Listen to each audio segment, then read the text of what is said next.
Have you heard the exciting news? On January 25th, 2023, Tammy Zonker is hosting her first annual and free virtual summit for you and 999 other fundraisers and nonprofit leaders. Transform 23, also known as Fundraising Transformation Virtual Summit, is hyper-focused on equipping fundraisers everywhere to take your fundraising to the next level. We've put together 10 wow-packed sessions with you in mind, led by 10 incredible forward-thinking experts to help you transform your fundraising in 2023 and beyond. And a special shout out to our transformation sponsor, The Giving Block. Now here's the thing. While it's free for you to attend, spots are limited. So go to fundraisingtransform.com/transform23 and save your spot now.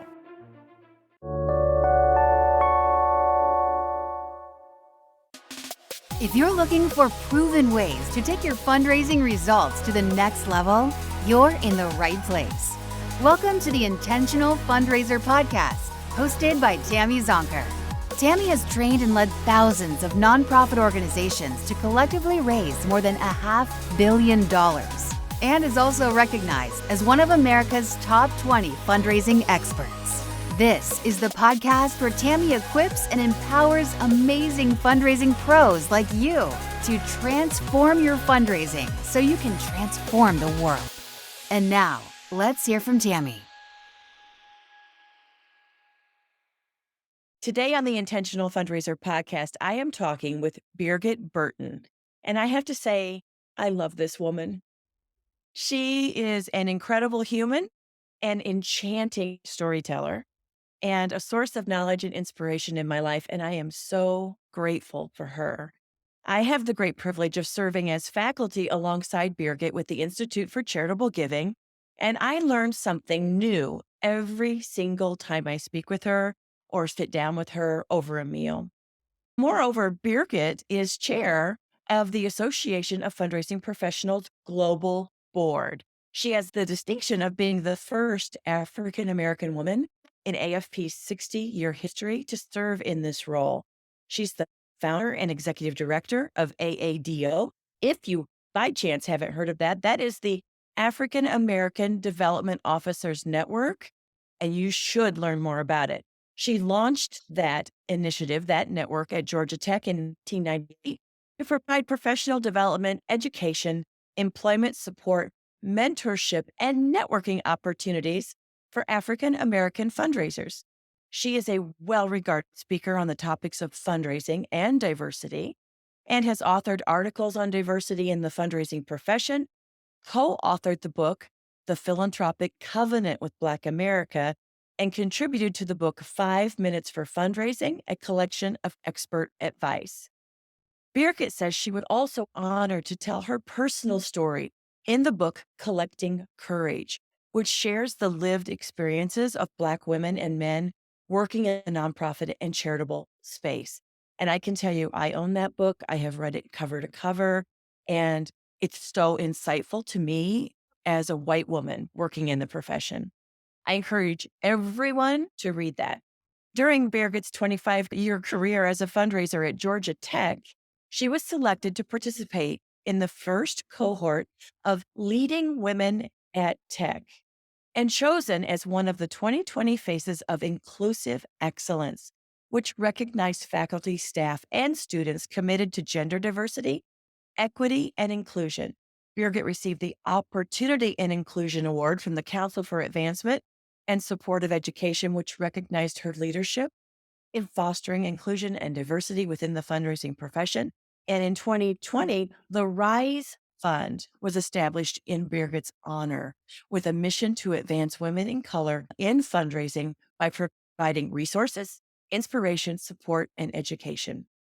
Birgit chairs the AADO Grace Scholarship Fund, serves on the advisory board of Hosea Helps, chairs the Ahmaud Arbery Foundation, and advises the Aspen Leadership Group. She's also a member of Alpha Kappa sorority. Birgit earned her bachelor's degree in media communications from Medill College in Buffalo, New York, and serves on its boards of trustees.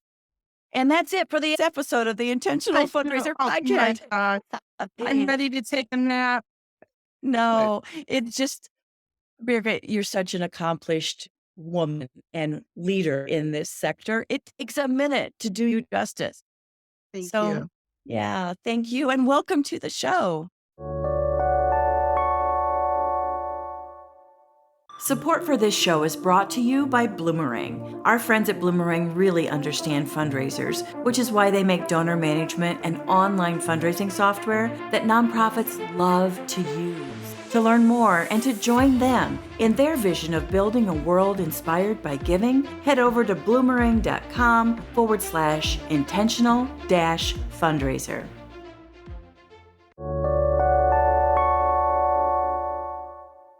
Thank you. I am honored to be here with you. You're on the top of the list of my favorite people. I just enjoy our friendship and being able to spend time and share. And so being on this podcast of yours means everything to me. So thank you for inviting me here. Oh, it's my privilege and my honor. And your words mean a lot to me, Birgit. Thank you. So let's start by learning how you began your career in fundraising. Some people say they fall into fundraising and some people choose the profession. Birgit, what's your story? Yeah, I did not choose this profession. It chose me. I was on my way to a career on Broadway. I had spent years studying classical voice. I did theater in my high school, but I also did community theater. So back in the days when folks were doing theater in the community, I happened to be one of those people who got one of those jobs at 17 years old and did a dinner theater production of Guys and Dolls. And so I enjoyed it. I loved it. And that's what my plan was. And then I attended the State University of New York at Fredonia. I was one of 15 freshmen they chose for their musical theater program. And I was on my way. And believe it or not, my advisor sat me down and said, "We really need to talk about this as a career for you." And Tammy, it wasn't because I wasn't talented enough. Those 15 of us were out of nearly 1,000 that auditioned for those coveted spots. Wow. But he said, and this is in 1980, okay, so not 20 or anything like that. 1980, he said, "This is not going to be an easy road for you as a Black woman. So I would suggest that you don't put yourself through that and choose another career." And I listened to him. And let me tell you, my parents, who were both the first in their families to graduate from college and who lived through the civil rights movement, they had no idea that's why I left school on pursuing a degree in theater, because they would have marched my behind right back to school and said, "No, that is not a good reason to leave." But I ended up changing my major to media communications. And through that experience, I got connected with the United Negro College Fund, and they were hiring college graduates who would be interested in pursuing a fundraising career. And it was new to me, but I thought, hey, why not? That's how it happened. I love that. Yeah. Now I want to hear you sing, but I won't put you on the Yeah. spot. It has been quite a while, but I am in the shower, belter outer.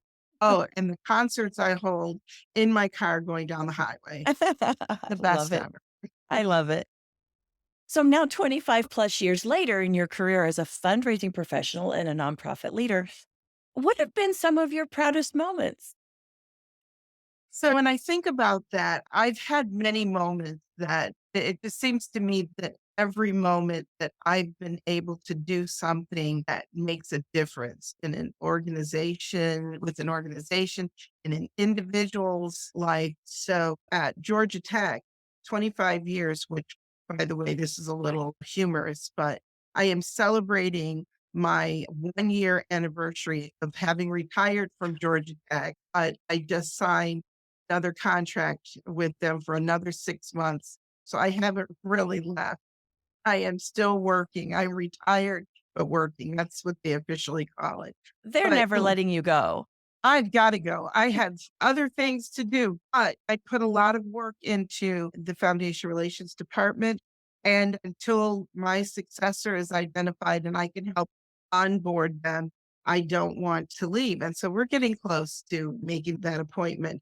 But in 25 years, some of my proudest moments have been, I can tell you two specifically at Georgia Tech. One was a grant, a gift I was able to successfully negotiate with the Motorola Foundation to name a chair in the School of Electrical and Computer Engineering. And it was a chair they were specifically interested in a person of color serving as the chairholder. And the first person to serve in that role is now the chancellor at the University of California at Davis, Dr. Gary May, who I just absolutely love and adore him. And he's an amazing person.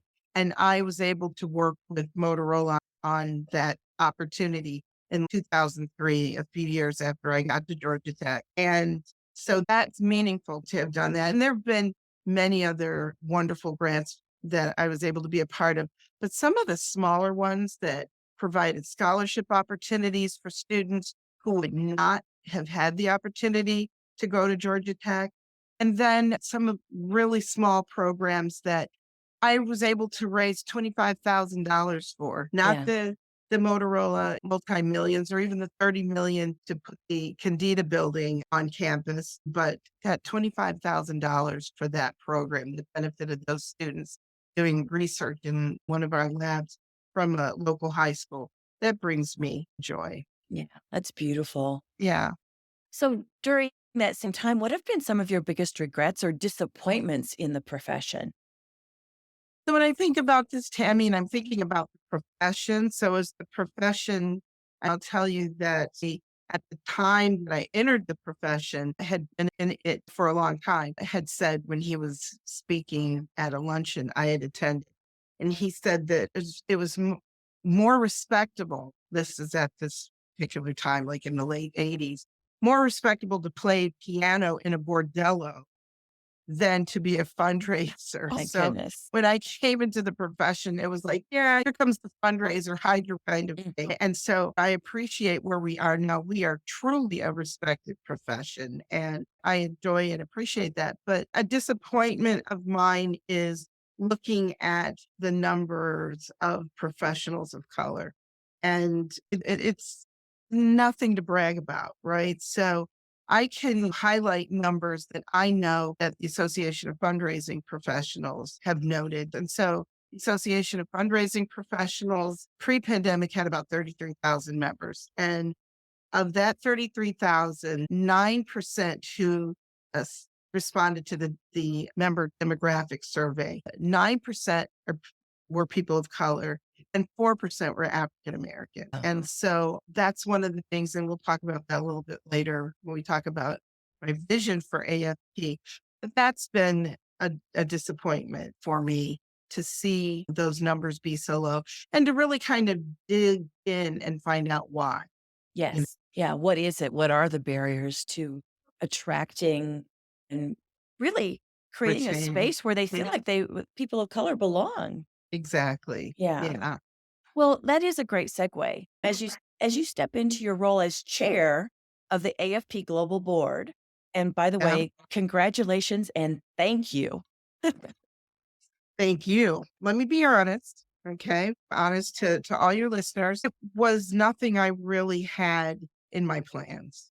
Right. So I've been a member of AFP since it was the National Society for Fundraising Executives, NSFRE. So I've been a member for over 30 years. I served as the president of the Greater Atlanta chapter in 2009, during the downturn in the economy. It was really challenging to serve at that time. And then I joined the board of the AFP, the global board, in around 2013, and then served up until this time when I was elected chair.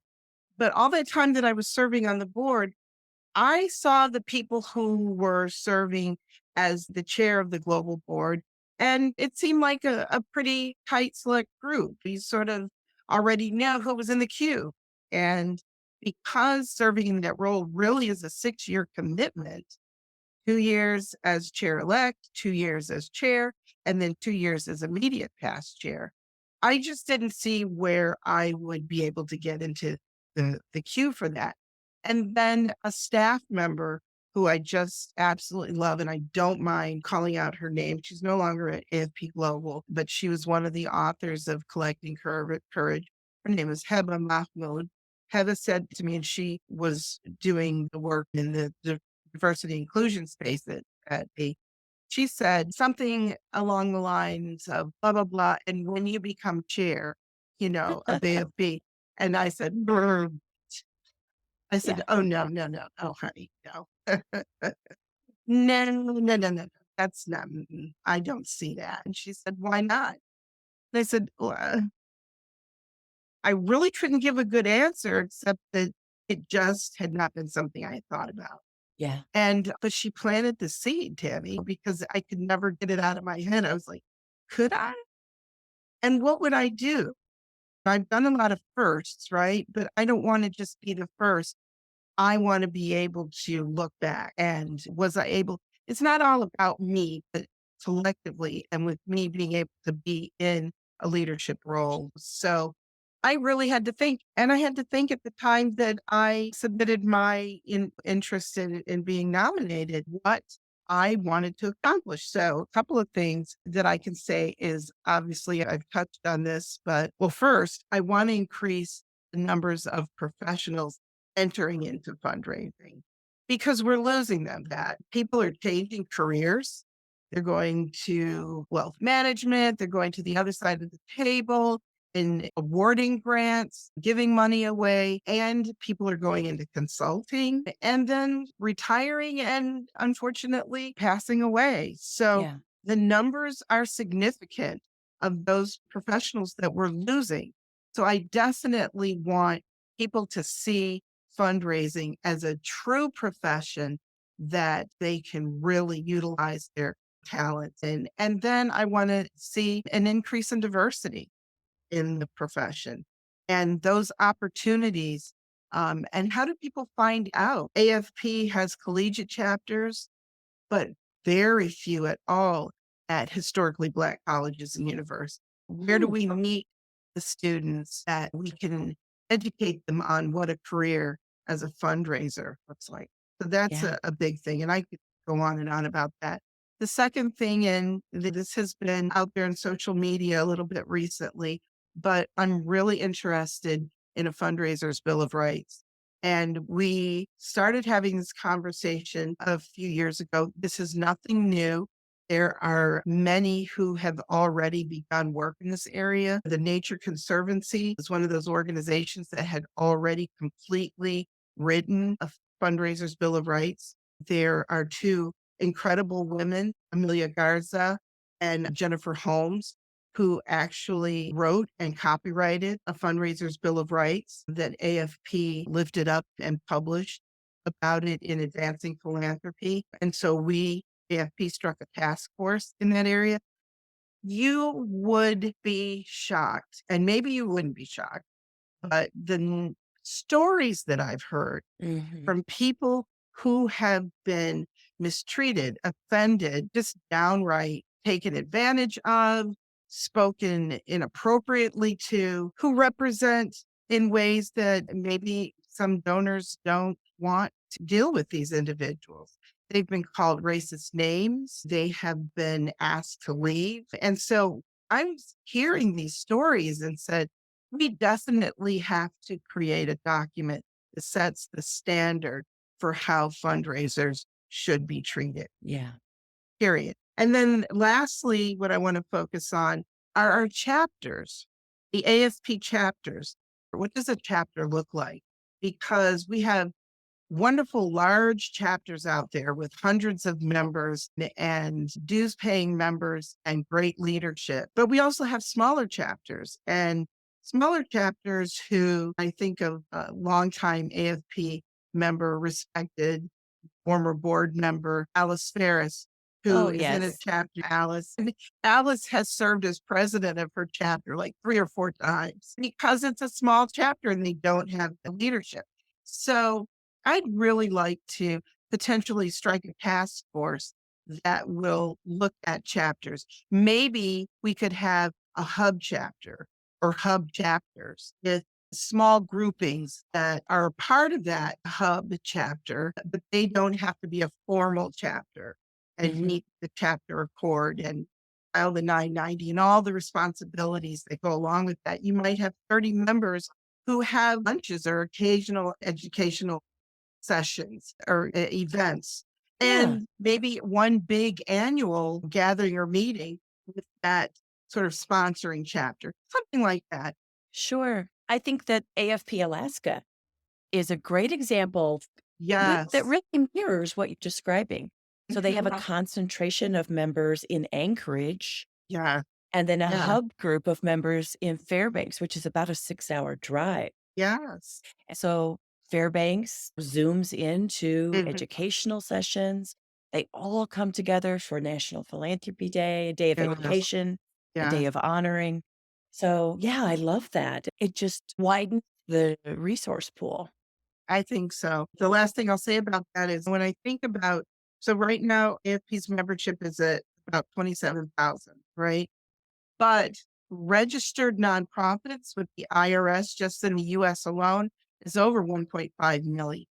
And so if each one of those organizations, and I know many of them are higher ed, they're churches, and yes, some organizations don't even have a fundraiser and some have hundreds. But for kicks and giggles, let's just say that of that 1.5 million, each had one fundraiser, just one. That's 1.5 million fundraisers out there. So 27,000 members of AFP is only touching a fraction of those fundraisers out there who need what AFP has to offer. So that's important to me. How are we missing them? What can we do to have them be a part of AFP and benefit from the resources and the networking and the toolkits and all that we have to offer, the code of ethics in the profession. So anyway, I got I 2 years, Tammy. it's just That's all. we're just going to knock that out in 2 years. No, I love the synergy between it too. When there is a Bill of Rights, I've heard the stories too around sexual harassment, just the power dynamics that exist and how unhealthy that can be between donors and fundraisers. When we set some standards Yes. and hold people to account, even hold ourselves to those healthy boundaries, perhaps we will keep more of our fundraisers in the profession and attract more. And I love your strategy around helping to strengthen and bolster and connect smaller chapters, mid-sized chapters, start up new chapters. These are not silos. Clearly, there's a real synergy to what you're talking about by design. So it's really exciting. Thank you. Yeah. Yeah. So it will be interesting. I just want to make a date 2 years from now as you're looking back. Yes, put the pressure on. So now I really had to make sure, right? 'Cause I want to be able to report on that side of it. Here's what we were able to accomplish. And this past weekend was our global board retreat in preparation for what we're doing in 2023.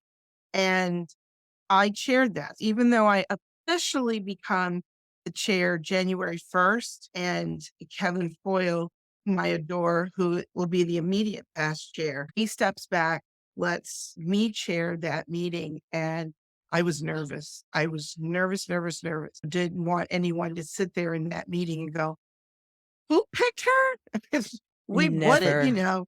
Listen, it was energized. This is an amazing board. And I've been on the board 12 years. There's a limit of 8. But if you move into leadership, which I did, I became the chair elect, then the clock stops ticking, right? You don't have to cut out at 8 years. So I was right at my 8th year. It's either be chair or head on back to just working with the local chapter and doing my other things. And so I had an amazing meeting, and this is an energized board. And they were already, and we were barely out of the meeting, and the text messages were coming in going, what's next? How are we following up we focused on governance for the association. What's next? The consultant that facilitated this. We want the report. Give us all those Post-its that are on the wall, Oh, the I love it. summary. So good. Well, congratulations. That is exciting. And I'm really looking forward to what is to come and how we at the chapter level can support and engage. And because it is a collaboration, clearly. Yes, most definitely. You're part of the Detroit chapter. I'm part of the Detroit chapter and the Northeastern Indiana chapter. Oh, okay. Yeah. Because I spoke at their end of the year meeting last week or the week before, and I shared some of my vision. And that was my first test of this publicly. And I got great feedback. So I was like, good, I can say this on Tammy's podcast because nobody was throwing rocks at me on the screen. It's really exciting. So, Birgit, we've talked about some of the challenges in our profession, and clearly we've talked about wanting to keep people in our profession and attract more. And one of the statistics that is so troubling is that the average tenure of a fundraiser in the US, depending on which study you read, is 18 to 24 months.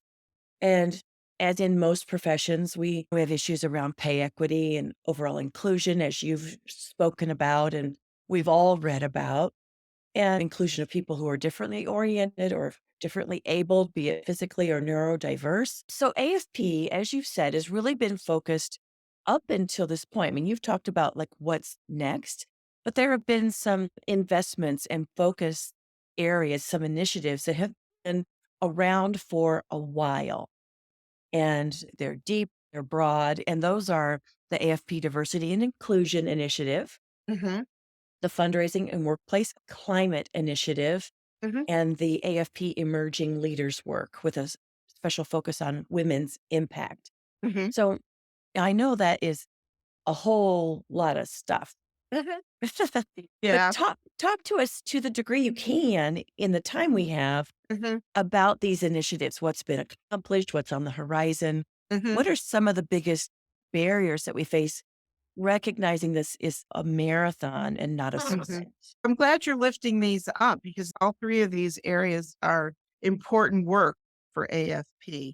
And I don't want people to think that when we have our chapter meetings that it's about sitting around eating lunch, networking. And yes, we have important topics, but there's also work going on at the global level that focuses on these areas that is lifting up important work and important focus. And I would hope that you would invite me back with a few others to talk about these at a deeper level, but I'll give you some kind of a summary of some of these.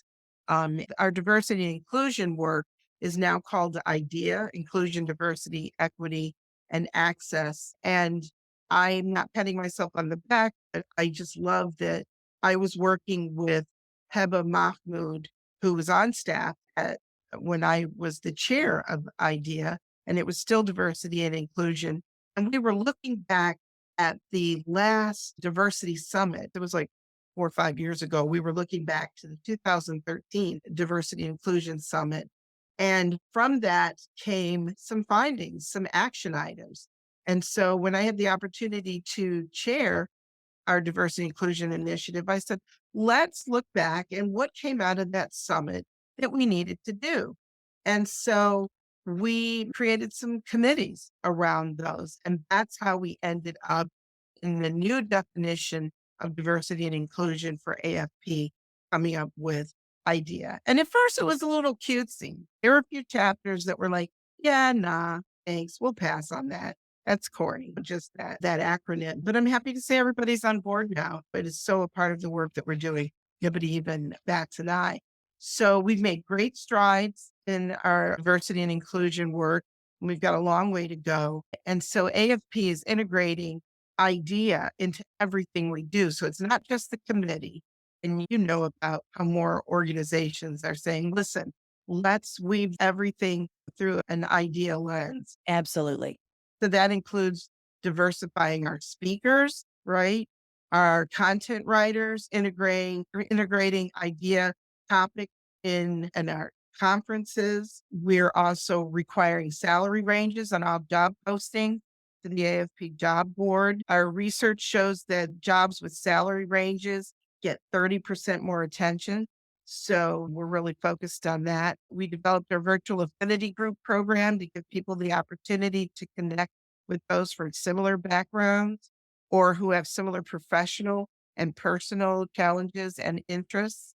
And those groups meet 2 to 3 times a year. We're currently working in the accessibility space. So with experts to create a toolkit to help organizations in AFP chapters in that space.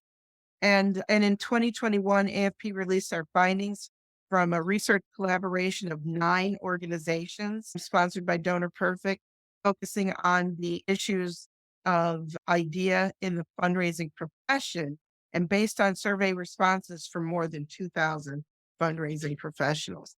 And that survey is out there if anybody wants to find the results. It's on the AFP Global website. Yes. Oh, perfect. We'll include a link to that in the show notes. Okay.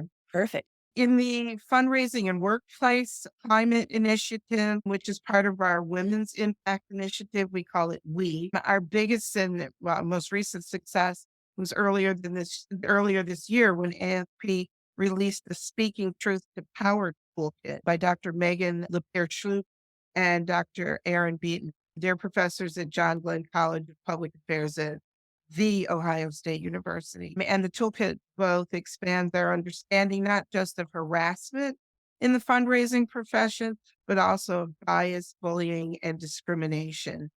And the next steps are to continue to share this training with organization leaders to improve workplace culture and lower the high incidence of sexual harassment and bullying in the sector. And then the AFP Emerging Leaders Initiative, which is sponsored by Blackbaud. It lifts up the voices of those newer to the profession and provides specific networking and education opportunities to help them grow into the fundraising profession. So virtual book clubs, career development affinity groups, which is facilitated by Korn Ferry, and a yearly virtual emerging leader workshop, and then leadership development day at our AFP Lead, which is in October. And the Women's Impact, the content at our international conference and our Lead conference centers around women's issues and women's leadership development.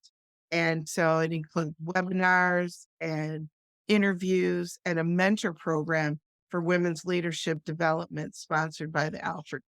We're doing lots of stuff. Lots of Lots great of stuff. good stuff. Yes, Yeah. yes, yes. So thank you for allowing me to lift that up. Our friends at Bloomerang know the importance of year-end fundraising to a nonprofit's longevity and success throughout the year. We know that 50% of nonprofits receive a majority of their annual contributions from October to December. To learn how you can make the most of this giving season, head over to bloomerang.com/intentional-fundraiser to get your copy of the 13 year-end fundraising tips.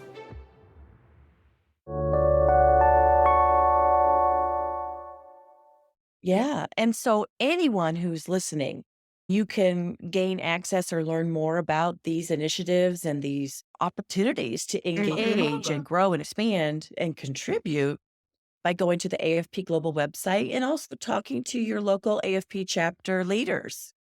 Absolutely. And so I encourage people to consider volunteering at this level. We invite volunteers once a year. We have an application process in October. So we're past that process now, but you can pay attention, join these webinars, join these affinity groups, find out where your interests might lie. And then we open up the application process around the end of summer, beginning of fall, and it closes October 31st of 2023. And you can be a part of one of those committees. You'll find out in December. Somebody listening to this might say, really, volunteers going through an application process? But let me tell you, I've been a volunteer for a long time. And there are people who just want to add something to the resume, check off a box, and they're really not committed. And so the application process just helps kind of make it clear to the person who's considering it what the expectations are. As you answer those questions, you might decide, this is a little more that I really want to be involved with. But then it also helps those who are looking for the volunteers to see where your talent, your expertise lie, and for you to really demonstrate that you're interested in this work and that you would be committed. Yeah. Yeah, which is so important. If we really are going to move these very important initiatives forward and solve some of these problems, it Yeah. really is going to take roll up your sleeves and do the work. Most definitely. Yes. Yeah. I can just tell you one little funny story before we got to our Zoom meetings, which makes a huge difference now, right? We used to have our conference calls over the phone. And so you couldn't see people, but you knew people had it on the speakerphone and they were answering emails and doing whatever. And occasionally you would get the person who would put the phone on hold, right? They push the hold button and we'd have to listen to the music or the advertisement. Thank you for your volunteer support of the so-and-so organ. We're like, somebody get so-and-so on the phone and tell them it's better to Yeah. hang up, dial back in, and then to force us to listen to your on-hold music. Yes, we can't mute you like we do in Zoom now Exactly. if there's some background noise or something. Oh, yes, you're bringing back memories. Well, Birgit, let's shift to your role as founder and executive director of AADO, the African American Development Officers Network. You've told us a little bit about your passion for making certain that our profession is inclusive and has the richness of all voices and perspectives and lives experiences. But tell us in your own words a little bit more about the unique purpose that AADO serves. Mhm. So when I started at Georgia Tech in 1998, I was the first frontline fundraiser of color that Georgia Tech had hired. And I really actually didn't realize that at the moment because there were, in our development staff people, there were a few other people of color in the room, but it wasn't until a little bit later that I realized and understood that they were administrative people or held other roles and responsibilities than frontline fundraising. And my first 11 years in the career, as I said earlier, was with the United Negro College Fund, which was raising money for historically Black colleges, universities, private historically Black colleges and universities. And I worked with professionals and others. 95% of the organization at that time, I would say, were people of color, particularly African American. And so I missed that. And let me explain what I missed because I don't want people to misunderstand what I'm saying. It wasn't that I wanted to see a bunch of Black people, it was that I was in a position where I walk into a room, you see my color. My color Yeah. becomes that thing that you see. Working at a university where it was established for young men. It was an all male university, all white. The first African Americans to matriculate at Georgia Tech was not until 1961. And so it was a long time, and they were not welcome when they did come. So I'm raising money for this university. I sat next to an alum at a luncheon my first week, a scholars luncheon, my first week at Tech, and he was 85 years old. And he told me, they then had told me he remembered the good old days when there were no Blacks or women at Georgia Tech. So the color of my skin was something that was a focus every day. I wanted a network of people where we could talk about best practices, the fundraising profession, support one another, and color was not the first thing that showed up when I entered a room.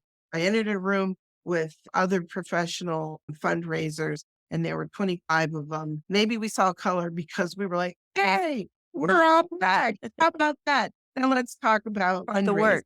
Yeah. Yes. And let's also talk about some of the challenges we experience. And you got it because we look alike. So, Tammy, that group, there were others who were like, well, we heard about you all getting together and we want to join. Right. So we grew and grew and grew and grew and grew. And then there came a point when people said, well, I'm not Black. I'm not a person of color. I support this network. And so let me in so that I can be here to do what I can to make this fundraising world a better place for you. So now the AADO network has almost 3,500 members. About 85% are people of color, and the others are allies and talent managers. Because, of course, talent folks want to get in where we are because we need more people of color in these fundraising positions. I don't have a problem with that. And so a few years ago, we filed for our 501c3, and somebody has to lead this organization. So I am the executive director, and I will take us into the next few years. And then I will step back and let a new leader step in, and I will stay on the board. Yeah. You really are a visionary. Like you see a need, you step into it. You are a woman of first, for sure. And I'll tell you, our sector and really the world is better for it. And I know that AADO hosts a conference on diverse Yes. philanthropy and leadership. Mhm. And the 2023 conference is scheduled for April 11th through the 13th. So just a few Yeah, days before AFP Icon. I know. I know. I'm like, well, I'm getting rested up now. Tell us No, about no, it. the original gathering of 25 of us back in Atlanta, beginning of AADO, next year turned into something more formal of a gathering. And that became our first conference. And then we had the conference for about a decade. And it was hard to put on. I would be allowed by Georgia Tech to take a couple of months to help plan the conference.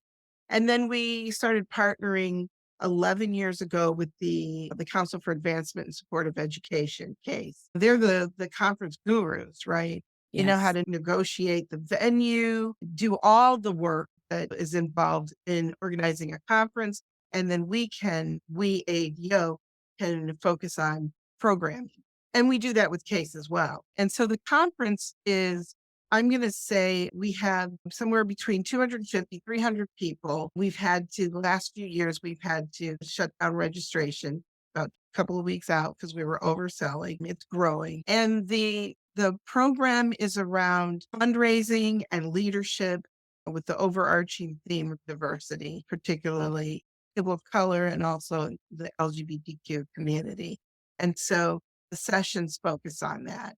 Our keynote speakers and panels focus on, and it's a great conference.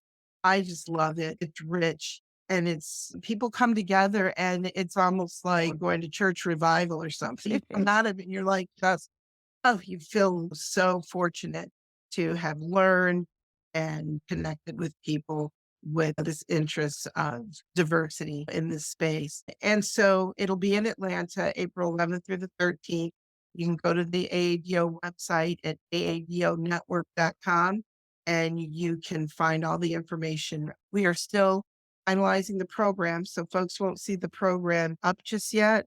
I can guarantee you it's going to be good and it should be on the website after the new year. Yeah, that's exciting. I know I have it on my calendar. I'm planning to Good. attend. Yeah, Yay. looking forward to it. Birgit, at the end of each episode, I like to ask a few rapid fire questions Mhm. to provide just a little more value to our listeners. Are you game? I am. Let's All do right. it. All right. First question. What's the best fundraising advice you've ever received? He who has knowledge has power. Mm, That is my favorite because you might think you deserve to be at the table for whatever reason, because you have the title, that's your responsibility. But I have learned, especially as a Black woman, full figured, right? Because I get discriminated against because I'm full figured. I will be discriminated against because I'm a woman or because of the color of my skin. But I always make sure I know something and I know something that you don't know or they don't know. And they make sure I'm at the table with Birgit because she knows or she has that relationship or she's connected or she's got that valuable piece. And so I may deserve to be there for 50 different reasons, but I'm there because I've got knowledge. So I always make sure I know. love that. What book do you recommend to our audience and why? Of course, Collecting Courage. It's amazing. The reason that I recommend it is because there are many different stories of the experiences of people of color in this profession. And you might think, or you might hear one off story here or there. I learned from reading the co-author's stories of their journey. Everybody has a different story. And my story, and it's around a theme, these themes, and mine was around love.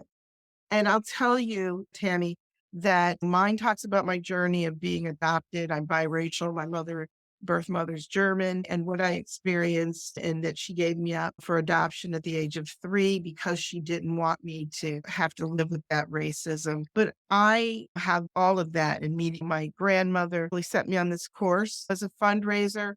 But I also learned reading their stories that I had experienced some of those things and had not really accepted it. I put it to the side because I did have privilege. I was treated well in my organization, and I didn't want to throw anybody under the bus by saying anything negative. So it's very helpful to read others' experiences. So I recommend that book. I will echo that. It was a very Uh-huh. powerful read for me as well. As a white woman, I think I know, and I've been a fundraiser in the city of Detroit, which is a predominantly Black community, Yeah. and have hired and worked alongside some extraordinary fundraisers of color. And so I heard stories from them. I've witnessed things, and I thought I knew pretty much I knew what racism looked like in our profession. Mhm. Mhm. And I was still floored. Yeah. There were this other microaggression, just other Yeah. experiences that Yeah. I couldn't even fathom. Yeah. Yeah. Yeah. Okay. Next question. What, in your view, are the 3 most important traits successful fundraising professional must possess? So I like this question. And my answer for some of your listeners who are picking up their pen and getting ready to write this down, right, might be thinking a whole different list than what I'm about to say. But there's a reason behind why I think that these are important traits. One is the ability to listen. Sometimes we are so ready to tell our thing. You ever have somebody cut you off in the middle? Like you say something they identify with, and they take it and run. These people, they want to tell their thing so bad, they don't listen. But I had an experience with an alum of a university, and it would take too long to tell you this story, but he was Black and he told the 33 development professionals, 32 were white, one was Black, don't ever come see me if you're white. It was a Black alum, prominent Black alum, who had a successful career with a major corporation, and they were all mortified. I had put this panel together to help them understand how to approach people of color. And then yet 3 weeks later, he made a sizable gift to the university. And I think you might have heard me tell this story It's before. power. Yeah. And because someone cared, someone listened and understood what it is that he wanted to do. And as a fundraiser, that is so critical to be able to listen to what the donor cares about. The second thing is empathy. I know it's like, well, how does that make me be a good fundraiser? I was at a university. I was raising money for everything from epitaxial graphene to an arts education program, right? But in every situation I was in, I really needed to, whether it was working with those faculty, whether it was working with the executive director of an organization, whether it was listening to the people who needed home or food. When I listened with empathy, I feel that it made me a better fundraiser. And I just really don't have more to add to that. As human beings, I know there's a science and an art to fundraising. When you can show up and listen and then hear with a caring heart, I think it makes us better people. And I think it contributes to our ability to be successful fundraisers. And the last thing is to be a good storyteller. And if you can't tell a good story, then they need to sit down with you and learn, because storytelling is huge in our profession. I have reeled so many people in by telling a good story about whatever it is. And I have been reeled in by a good fundraiser who tells a story Yes. and just puts me on that hook, and I am sold. So listen, be empathetic, and be a good storyteller. Those are my three. Beautiful. Beautiful. Birgit, what's your favorite fundraising tool or application? So this is not for fundraising, but is organizational. It's a great tool to help you be organized. And for me, I can't have all those things right to figure out where I enter this in and how whatever. Basecamp. For me, I love Basecamp because I could get off of a call and create a Basecamp project file and make it the title of whatever the conversation was that we had and create my action items, my to-do list in there. And I can loop anybody into that Basecamp project file that I need to. They don't have to subscribe to Basecamp. I have a Basecamp file that has over 300 projects in it. Oh my goodness. Yes. And that may sound insane, but I'm telling you, I had one for our podcast conversation and I have it in your name. And so all I've got to do is look for, I don't make it some deep thing that'll be difficult because you know how you don't remember what you called something later. And I'm assuming that with a name like Zonker, it doesn't get confused with any other It projects. doesn't. No, no. And I have that and I've got my notes in there and I can put emails in there. And so I love Basecamp. I really do. Yeah. Awesome. Awesome. What's your favorite conference or ongoing learning over your career? What's your go-to? You know what? I have difficulty with this one because I should say ICON, AFP's International Conference. I love ICON. I've been going since I became a member of NSFRE, but I have liked it more for the fellowship and the networking and sharing in groups, in conversations, those best practices. I would put that on the list. But I have to say, I think the best conference is the AADO case conference because we put so much work in because it's a small conference and because we only have two parallel tracks, fundraising and leadership. And Tammy, we've got to make sure, and we do make sure that that conference and those sessions are the bomb, right? Because when you go to Icon, there are over 100 sessions. You can walk into one, sit in the back, and in 5 minutes go, oh, this isn't what I thought it was going to be. Or, man, I know this already, or whatever. And just kind of quietly walk out and go down the hall to another one. But our conference is so small that if you go into a session and it bombs, you don't like it, you're going to spend the next hour having a cup of coffee and just waiting for the next one. So, Very good. All right. Last question.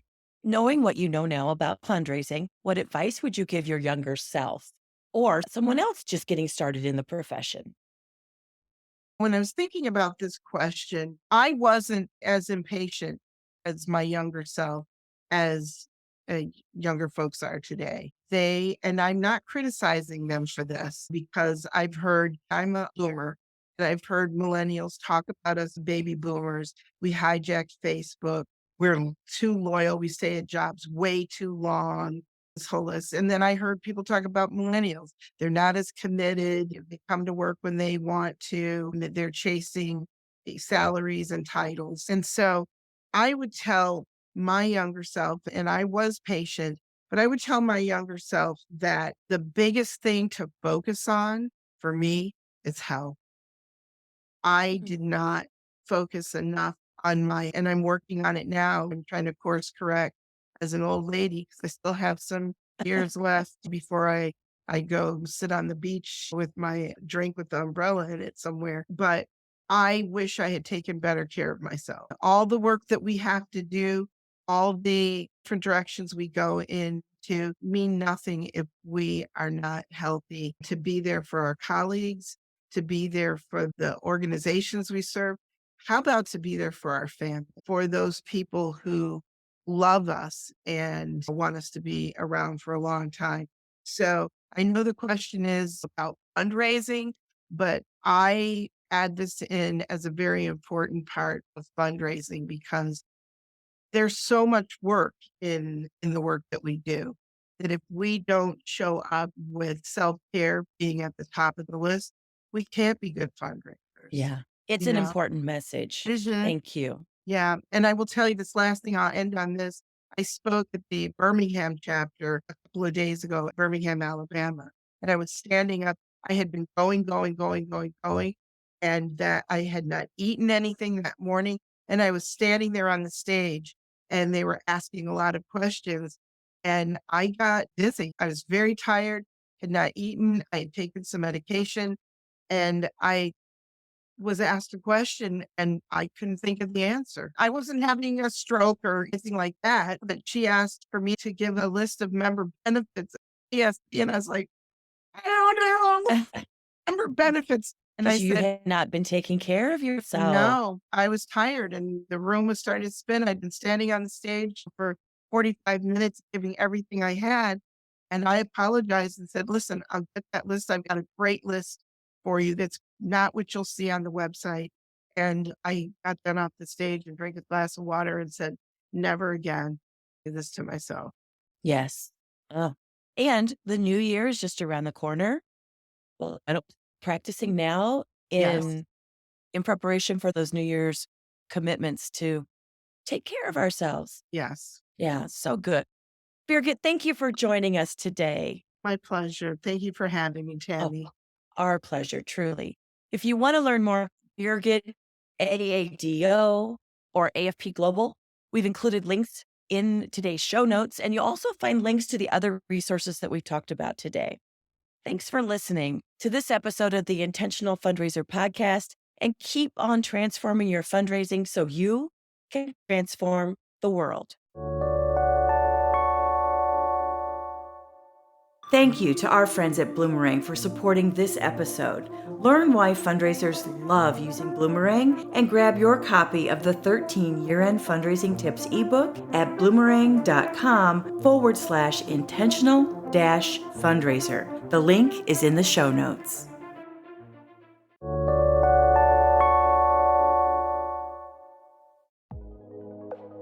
That's it for this episode of the Intentional Fundraiser podcast.